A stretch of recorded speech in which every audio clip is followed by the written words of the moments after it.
Hey YouTube, Tweak here, bringing you all my Ghoti Yugioh deck profile for Post's Power of the Elements. This is the new TCG exclusive deck that we got for the English release of Power of the Elements. It's a deep sea fish type of deck. You can see all the luminescent fish in this archetype focus on banishing themselves to gain different card effects and just being focused solely on the whole banishing aspect for different card effects to activate, and also being a synchro-based deck. They did get 2 new synchros along with the main deck effect Ghoti monsters to help utilize the synchro summons that much faster. Working with a pretty generic water attribute playstyle to help until we get more support for the deck. It's a really awesome deck to focus on with the different power originating from the number of banished monsters for your main boss monster, Ghoti of the Deep Beyond, and some of the other new support we got from the Power of the Elements set. So let's go ahead and get started with the deck profile.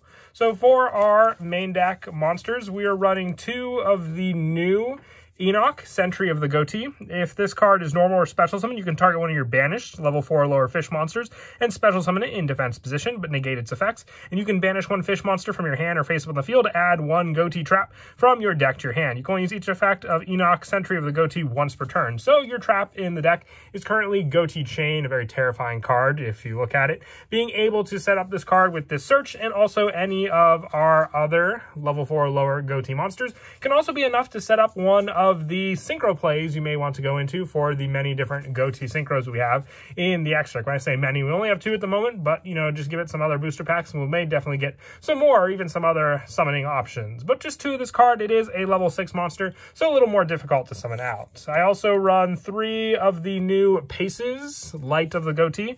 You can banish this card you control to special summon 1 fish monster from your hand, except for Paces, Light of the Ghoti. And during the standby phase of the next turn after this card was banished, you can special summon this banished card. And during your opponent's main phase, if this card was special summoned this turn, you can special summon with this card during the opponent's turn. If it was special summon, quick effect immediately after this effect resolves, you can synchro summon 1 fish synchro monster using this card you control. And you can only use each effect of Paces, Light of the Ghoti once per turn. It's more of a fast-paced way to get out some of your fish synchro monsters, which are both of the Ghoti synchros that we run in the deck, along with some of the other monsters that we can run for more of the generic lineup in this deck. Being a level 2 monster just helps more for that setup to use with some of the higher level monsters we run and many other adjusted plays. The same goes for the tuner, which is Shift, Fairy of the Ghoti. With this card, you can banish this card from your graveyard, target 1 fish monster you control, and it gains 500 attack until the end of this turn. And then during the standby phase, the next turn after this card was banished, you can special summon this banished card. During your opponent's main phase, if it was special summoned this turn, you can quick effect immediately after this effect resolves, synchro summon 1 fish synchro monster using this card you control. Same play style as Paces, Light of the Ghoti, just being able to have more of an attack boost for your other fish monsters you control, setting it up in the graveyard for that additional banished play to then use the next turn when your opponent least suspects it. For some of the more generic fish lineup, I'm also running 3 Abyss Shark. This card just came out in Duels from the Deep. With this card being able to be more of a searcher, you don't really use it for the Exceeds play, but it doesn't really lock you out of any plays aside from water monsters. And if your opponent if all monsters you control are water monsters, you can special summon this card from your hand and then add 1 level 3, 4, or 5 fish monster from your deck to your hand, except for Abyss Shark. For the rest of the turn, you are locked into water monsters for the summon, but you do run a good majority of other level 4 monsters for the remainder of the deck. And that's why I like to run this card. And I also run 3 Silent Angler. This card isn't locked into Exceed summoning, which is why I also like running it in the deck. If you control a water monster, you can special summon this card from your hand, but you cannot special summon monsters from your hand for the rest of the turn. So really not a problem there with this card as just another easy special summon onto the field. I'm also running 3 White Stingray as just another tuner option if it's special summon from the graveyard, and you can special summon it from your hand by discarding 1 water monster. That can also just help to set up your Paces, Light of the Ghoti and Shift, Fairy of the Ghoti in the graveyard that much more easily for you to have that option for the banish, to being able to banish this card you control to special summon a fish monster for Paces, and then also just being able to set up Shift in the graveyard for the banish of it from the graveyard to give another fish monster you control 500 attack. I also run 2 Lifeless Leaf Fish. When this card is summoned, you can send 1 fish monster from your deck to the graveyard, except for Lifeless Leaf Fish. You can banish this card from your graveyard to target 3 fish monsters in your graveyard to shuffle them into the deck and draw 1 card. We want a good number of fish monsters all together in this deck, so just having that recycle power with this card also does come in handy, being another level 4 monster along with some of the other ones. We do have rank 4 options in the deck, but just the setup for our fish monsters is enough to help with the synchro plays. With the last of the main deck effect monsters we run, just being 3 Ash Blossom and Joyous Spring, you don't have to send this card to the graveyard to resolve it, so if your fish monsters are getting banished by any of your other setup cards you have, you can at least still discard Ash Blossom from the hand and resolve its prevention of your opponent's search or send. That's why I like to run it as the hand trap of choice. That's it for the main deck monsters. We'll now move on to the spells. I run 3 The Most Distant Deepest Depths. This is the new field spell for the Ghoti monsters. While you control a fish synchro monster, this card cannot be destroyed or banished by card effects.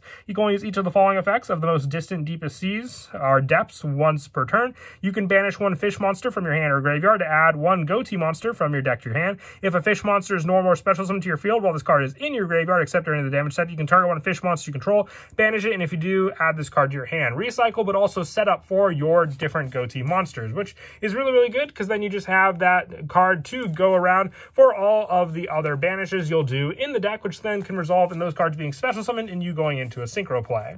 Now, we did get a new card in the latest booster set, Power of the Elements, called Moray of Avarice. Sadly, couldn't get any of the copies of the card. It's not too pricey, so I will be getting a playset for the deck. You basically just banish 1 face-up fish, sea serpent, or aqua monster you control to draw 2 cards, so it gives you draw power along with setting up the banish for the deck. So I am just running 1 Pot of Avarice and 2 Moray of Greed as placeholders for the card, because also it is the combined play of both of these cards, so I find it fitting. So these 3 spots here will be for Moray of Avarice. When you get them, you can just substitute these 3 cards in for Moray of Avarice.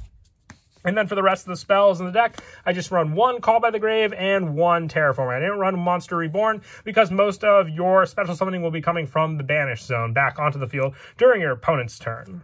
And that's it for the spells. We'll now move on to the traps. I run 3 Ghoti Chain. This card is searchable with our level 6 main deck monster, Enoch, Sentry of the Ghoti. You banish 1 face-up fish monster you control to special summon 1 of your Ghoti monsters that is banished during your hand, deck, or graveyard with a different original name from that banished monster to activate this card, but banish it when it leaves the field. You can only activate 1 Ghoti Chain per turn. So that special summon can set up your level 6 Enoch onto the field and set up the other Ghoti monster banished to then use the following turn, summon onto the field to then go for the synchro play. The rest of the traps that I run in the deck are also just 3 Torrential Tribute for more destruction on the field, but graveyard setup for a good number of our fish. And with our banish play being pretty important, I'm also running 1 Macro Cosmos. If you wanted to run Dimensional Fisher, you can always take out the Call by the Grave for that spot as well.